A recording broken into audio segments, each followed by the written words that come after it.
What is good, YouTube? Welcome back to another video, and in today's video we're going to be taking a new gun that was released in Season 5, which is the EM2. Now, without a doubt, this gun is a very heavy hitter and it actually does do a lot of damage. It's actually one of the most powerful ARs actually in the game, and it seems to be a consistent pattern.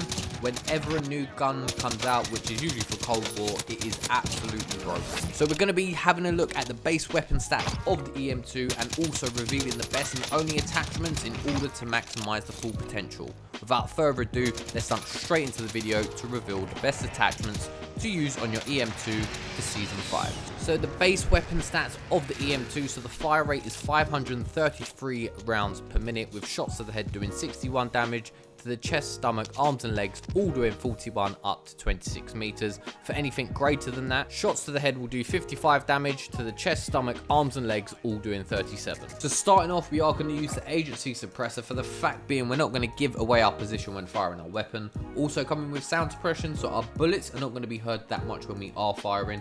Also giving us a vertical recoil control of our weapon, which is always a good thing with this weapon, because basically with this gun it's mainly vertical recoil that you will encounter. You'll get extended bullet velocity, meaning your bullets are going to travel even faster, so your hit detections are going to register much quicker, and also you're going to be able to do more damage to those people that are at a range. Now for the barrel, we're going to go with the loss option, for the fact being we're going to get as much assistance with vertical and horizontal recoil control of our weapon, making it much easier to control. What I will say with this weapon though, it's mainly vertical recoil that you will encounter. However, choosing this barrel as well is going to give us more bullet velocity.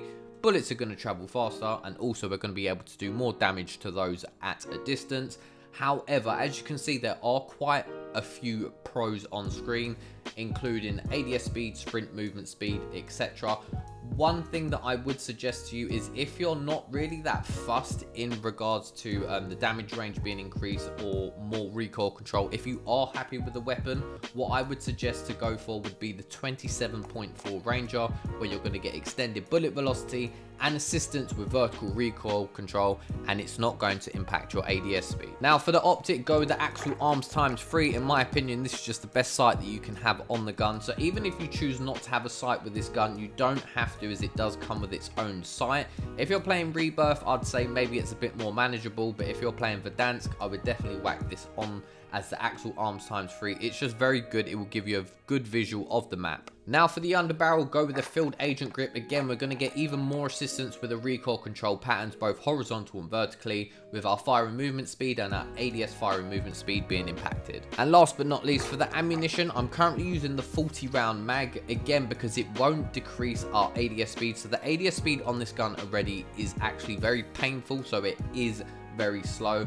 However, if you're not really too bothered and you're going to be doing more long range gunfight encounters, I would go with the Stanag 50 round mag. However, again, this is going to give you more ammo, but this is going to decrease your ADS speed. Now diving into Cold War, so for the muzzle, go with the suppressor. So what's going to happen here is obviously we're going to be able to be a bit more stealthy around the map, giving our weapon as well muzzle flash concealment up to 100%. We are impacted with the damage range of the weapon and our bullet velocity, but I wouldn't worry about that too much, because the next attachment is actually going to change that for us. So what we're going to pick is the last one here, which is the 25.8 Task Force. This is actually going to increase the damage of our EM2, so this gun is absolutely broken, and I would say this is the most important attachment you need to put on the gun. It's also going to increase the damage range of the weapon, so if people are at a distance, we're going to be able to do much more damage, as well as giving us the bullet velocity, meaning the bullets are going to travel even further.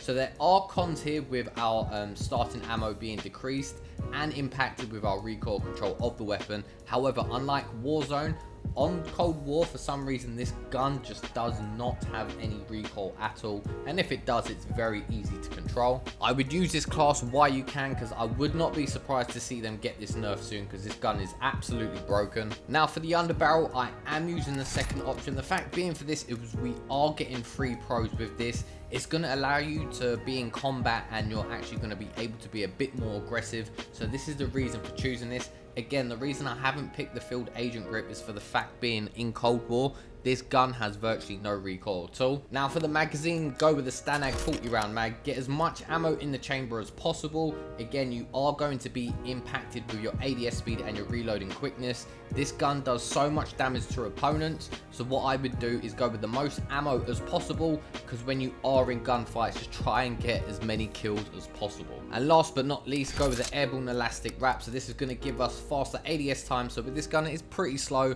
so this is going to enable us to snap onto our targets much quicker. The flinch resistance, so if we are in combat, we're going to be able to maintain our accuracy.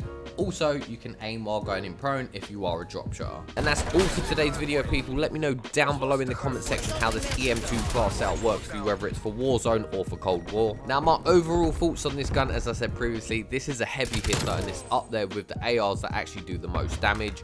In Warzone, it's an absolute melter. It will melt your opponents, but what I will say is there is a bit of kickback on the gun, so you do need to get used to the recoil pattern on the gun. And in Cold War as well, there seems to be no recoil. If you are struggling in Cold War, again, all I would do is just change it to the field agent grip to give you a bit more assistance. Now, if you could smash a like on the video and subscribe to the channel, I'll be ever grateful. Hope you're all well and keeping safe. Take care, stay safe. Until next time, peace.